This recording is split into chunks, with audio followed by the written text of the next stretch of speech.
Welcome back to Red Eyes Radio. If you're joining us for the first time, thank you for stopping by.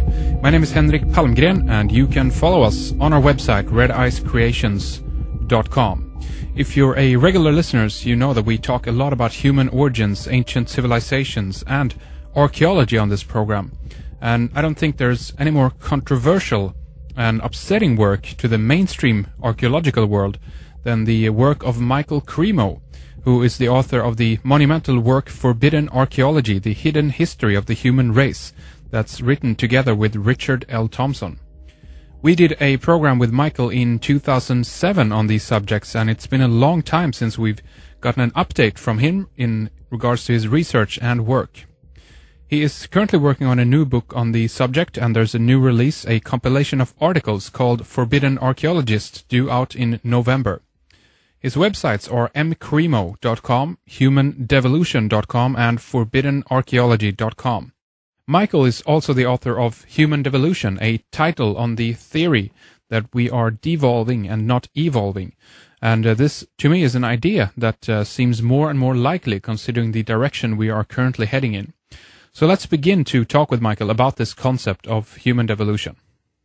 Yeah, I use the word devolution in several senses.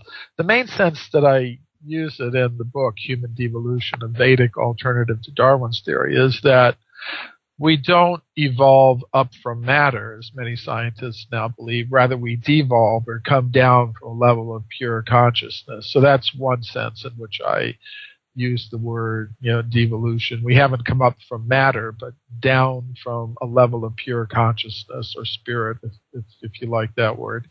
So that's one sense in which I use the word. And then another sense I use the word is in terms of reincarnation, because I believe that the conscious self on this level of reality inhabits a material vehicle, that we call a body, but only temporarily. We see that, say, for example, the human vehicle that we have, it lasts a certain number of years, and then it breaks down.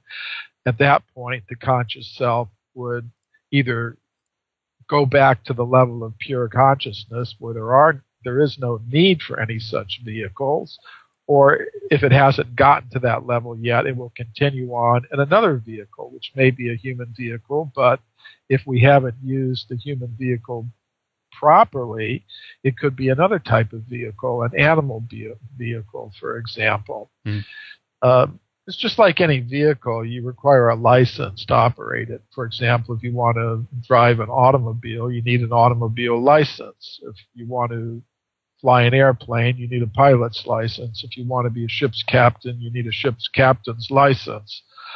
So to occupy a particular vehicle, one requires a particular license to operate that vehicle. So if we don't have the license to operate a human vehicle, then that means we'll be put in another type of vehicle. So that's another type of evolution or devolution.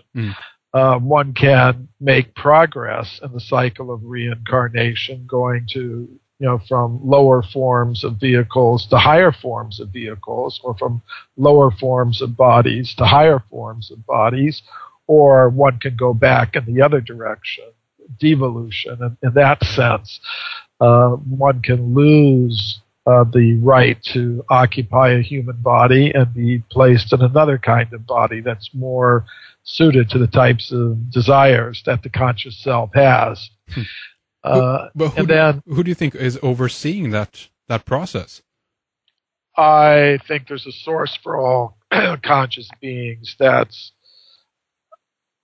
carrying on this process. There's a cosmic government, you might say, that's responsible for these things. Just like in our human societies, we see that certain people are responsible for carrying out different processes.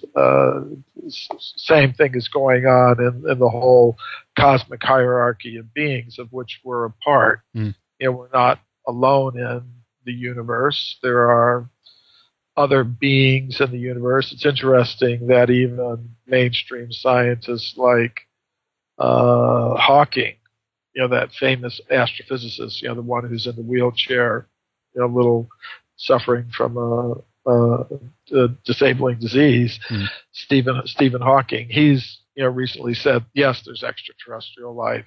So I think we're not just alone in the universe. We're part of a whole cosmic society of beings, and in any society there's some system of government. It's so I think it works like that ultimately.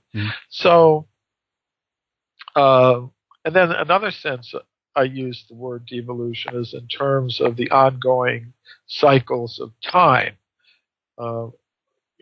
As you might know, and many of your listeners might know, a lot of my work is inspired by my studies in the ancient Sanskrit writings of India, yes, in which there's a cyclical concept of time. Time doesn't just go linearly; it goes in cycles, and this is a very common idea in many of the ancient wisdom traditions. Many people are talking about the Mayan calendar, for example, which has also this same concept of vast cycles of time. They believe, according to that calendar, the way many people read it, is that in the year 2012, it's going to be the end of one of the cycles and the beginning of another cycle. So the ancient Greeks and Romans and all types of people throughout history have had the idea of time going in vast cycles. So that is there in the ancient Sanskrit writings of India as well. And these cycles go in a certain sequence. They're called yugas, for example. That's one of the Sanskrit terms for the cycle of repeating cycles of ages.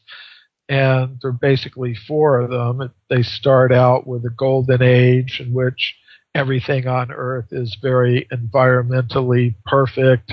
People are able to live very simply and naturally without complex social structures and cities and things like that. But then as the cycles go on, things become progressively more materialistic and more elements such as conflict and competition and greed and exploitation and domination enter, until finally you get into the 4th age, which is called the Kali Yuga, in which these things exist in a very extreme form. And according to the Vedic cosmological calendar, we're now in the beginning of the Kali Yuga, and we can see with all the environmental disasters and natural disasters and human conflicts over material resources, we can see that these things are getting progressively more intense, and that's going to go on.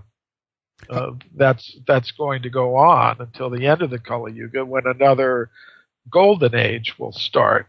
So in that sense, that's another sense in which I use the word devolution, in the sense that progressively, as time goes on, things are going to keep deteriorating until finally, in the course of cyclical time, another golden age starts, and then the process repeats, just as